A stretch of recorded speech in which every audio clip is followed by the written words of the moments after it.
Hi dears, welcome back to my channel. അപ്പോൾ ഇന്നത്തെ വീഡിയോയിൽ നമ്മളൊരു പിക്ചർ എങ്ങനെ ഡിസൈൻ ചെയ്തെടുക്കാമെന്നാണ് കേട്ടോ നോക്കുന്നത്. അതായത് ഹെറിൻ ബോൺ സ്റ്റിച്ച് യൂസ് ചെയ്തിട്ട് ഒരു ഡിസൈൻ എങ്ങനെ ചെയ്യാമെന്ന് നോക്കുന്നുണ്ട്. അപ്പോൾ അതിന് സിമ്പിളായിട്ടുള്ളൊരു ഡിസൈനാണ് ഞാനിവിടെ ചെയ്തിട്ടുള്ളത്. ഹെറിൻ ബോൺ സ്റ്റിച്ച് യൂസ് ചെയ്തിട്ട് ഇതേപോലെ ഒരുപാട് ഡിസൈൻ നമുക്ക് ചെയ്തെടുക്കാൻ പറ്റും കേട്ടോ. അപ്പോൾ ഫ്ലവേഴ്സ് കാര്യങ്ങളൊക്കെ ചെയ്തെടുക്കാൻ പറ്റും. അപ്പോൾ ഞാനിവിടെ ഒരു സിമ്പിളായിട്ടുള്ളൊരു ഡിസൈൻ ഞാൻ ചെയ്തേ ഉള്ളൂ. അപ്പോൾ ഞാനതൊരു white heat erasable pen use ചെയ്തിട്ടായിരുന്നു ചെയ്തിട്ടുണ്ടായിരുന്നത്. അപ്പോൾ വീഡിയോയിൽ കറക്റ്റായിട്ട് കാണുന്നില്ല എന്ന് തോന്നിയതുകൊണ്ട് ഞാൻ ജസ്റ്റ് ഒന്ന് കളർ ഒന്നുകൂടി ചെയ്യാം കേട്ടോ. ഈ പെന്ന് യൂസ് ചെയ്തിട്ടുണ്ടെങ്കിലേ നമുക്ക് ഇപ്പോൾ ഡ്രസ്സിലൊക്കെ ഇതുപോലെ എന്തെങ്കിലും പാറ്റേണോ കാര്യങ്ങളോ വർക്ക് ചെയ്യാനുള്ള പാറ്റേണോ ഒക്കെ വരച്ചിട്ടുണ്ടെങ്കിൽ ഹീറ്റ് ചെയ്ത് കൊടുത്താൽ ആ അടയാളങ്ങളൊന്നും ഉണ്ടാവില്ല. നമ്മൾ വരച്ച അടയാളങ്ങളോ കാര്യങ്ങളൊന്നും ഉണ്ടാവില്ല. അയൺ ചെയ്ത് കൊടുത്തിട്ടുണ്ടെങ്കിൽ അത് മാഞ്ഞു പോകും. അപ്പോൾ ഫസ്റ്റ് ഞാൻ സ്റ്റാർട്ട് ചെയ്യുന്നുണ്ട്.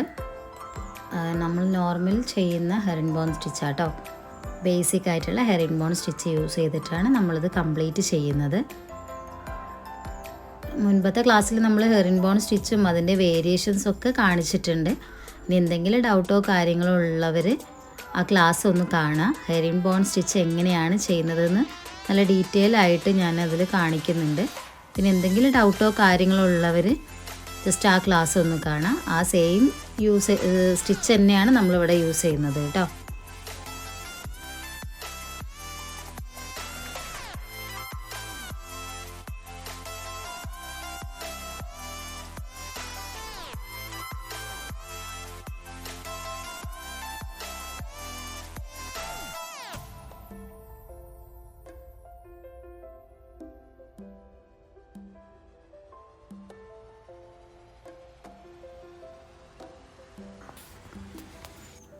ഇങ്ങനെയുള്ള സ്റ്റിച്ചുകളൊക്കെ ചെയ്യുമ്പോൾ കഴിയുന്നത് നല്ല അടുപ്പിച്ചിട്ട് ചെയ്യണം. അപ്പോഴാണ് നമുക്കതൊരു ഭംഗി ഉണ്ടാവുക കേട്ടോ. ഒരുപാട് ഗ്യാപ്പ് ഇട്ട് ചെയ്യുമ്പോൾ നമ്മൾ നോർമലി സ്റ്റിച്ച് പഠിക്കുന്ന സമയത്ത് ഗ്യാപ്പ് വെച്ചിട്ടാണ് നമ്മൾ ചെയ്ത് പഠിക്കുക. പക്ഷേ ഇതുപോലുള്ള ഡിസൈന് ചെയ്യുന്ന സമയത്ത് ഏതെങ്കിലും ഒരു പാറ്റേണിലേക്ക് നമ്മൾ ഈ ഒരു എംബ്രോയ്ഡറി ചെയ്യുന്ന സമയത്ത് കുറച്ചും കൂടി അടുത്തടുത്ത് ചെയ്യുന്നതാണ് ഒരു ചിത്രത്തിനൊരു ഭംഗി ഉണ്ടാവുക കേട്ടോ. അത് കംപ്ലീറ്റ് ആവാൻ വേണ്ടിയിട്ട്. അല്ലെങ്കിൽ നമുക്ക് അതിൻ്റെ ഉള്ളിലൂടെ ക്ലോത്തും കാര്യങ്ങളൊക്കെ പുറത്തേക്ക് കാണും. അപ്പോൾ നമുക്കത് ചെയ്തതൊരു ഭംഗി തോന്നൂല. അപ്പോൾ ഇങ്ങനെ കുറച്ചുകൂടി അടുത്തടുത്ത് ചെയ്യുന്ന കണ്ടില്ല. ഞാൻ 2 ടൈപ്പിലും ഞാനിതിൽ കാണിച്ചിട്ട്. ഫസ്റ്റ് ഞാൻ തുടങ്ങിയ സമയത്ത് കുറച്ച് ഗ്യാപ്പ് വെച്ചിട്ടാണ് ഞാൻ സ്റ്റിച്ച് ചെയ്ത് തുടങ്ങിയിട്ടുണ്ടായിരുന്നത്.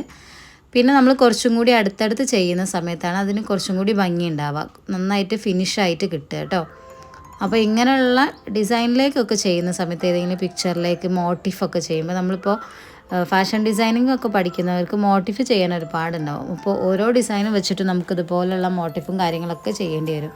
അപ്പോൾ അങ്ങനെ മോട്ടിഫ് കാര്യങ്ങൾ ചെയ്യുക, അത് ഡ്രസ്സിലേക്ക് ഇതുപോലെ എന്തെങ്കിലും പാറ്റേണൊക്കെ ചെയ്യുക, അങ്ങനെയൊക്കെ ചെയ്യുന്ന സമയത്ത് ഇതുപോലെ ഗ്യാപ്പുള്ള സ്റ്റിച്ചുകളൊക്കെ കുറച്ച് അടുത്ത് ചെയ്തിട്ടുണ്ടെങ്കിൽ നല്ല ഭംഗിയുണ്ടാവും. അപ്പോൾ അതൊന്ന് ശ്രദ്ധിച്ചാൽ മതി കേട്ടോ. അപ്പോൾ 2 ഭാഗവും ഞാനിത് കംപ്ലീറ്റ് ചെയ്തെടുക്കുന്നുണ്ട്. നമ്മൾ ചെയ്ത സെയിം സ്റ്റിച്ച് തന്നെയാണ്, വേറെ ഒരു മാറ്റവും ഉണ്ടാവില്ല. സെയിം സ്റ്റിച്ച് തന്നെ യൂസ് ചെയ്തിട്ടാണ് നമ്മളത് കംപ്ലീറ്റ് ചെയ്യുന്നത്.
നമ്മളിതിലെ എല്ലാ ഭാഗങ്ങളും almost herringbone stitch use ചെയ്തിട്ട് തന്നെയാണ് കംപ്ലീറ്റ് ചെയ്തെടുക്കുന്നത്.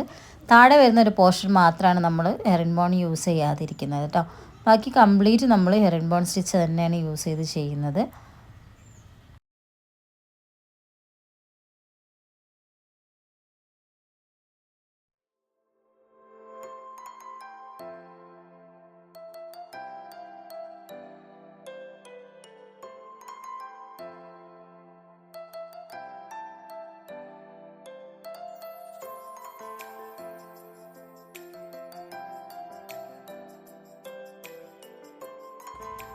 ബാക്കിയുള്ള ഭാഗങ്ങൾ സ്റ്റെം സ്റ്റിച്ച് യൂസ് ചെയ്തിട്ട് കംപ്ലീറ്റ് ചെയ്തെടുക്കുന്നുണ്ട് കേട്ടോ.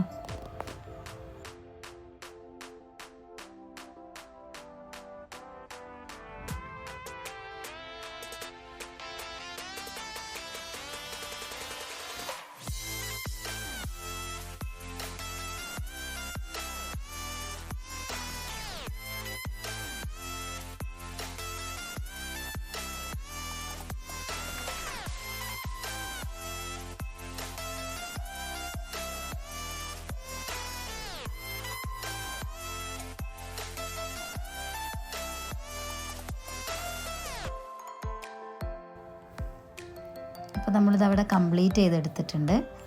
ഹെയർ ഇൻ ബോൺ സ്റ്റിച്ചും സ്റ്റെം സ്റ്റിച്ചും മാത്രമാണ് നമ്മളിതിൽ യൂസ് ചെയ്തിട്ടുള്ളത്. സ്റ്റെം സ്റ്റിച്ചിന് പകരം ബാക്ക് സ്റ്റിച്ചൊക്കെ യൂസ് ചെയ്തിട്ട് ചെയ്യാം കേട്ടോ. അതേപോലെ നമ്മുടെ ഹെയർ ഇൻ ബോൺ സ്റ്റിച്ചിന് പകരം വേറെ സ്റ്റിച്ചുകൾ നമുക്കിതിൽ യൂസ് ചെയ്യാം.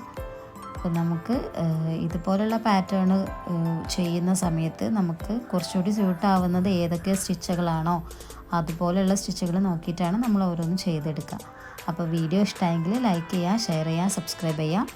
എന്തെങ്കിലും ഡൗട്ടോ കാര്യങ്ങളിൽ കമൻറ്റിൽ പറയാം കേട്ടോ. നെക്സ്റ്റ് വീഡിയോയിൽ വീണ്ടും കാണാം.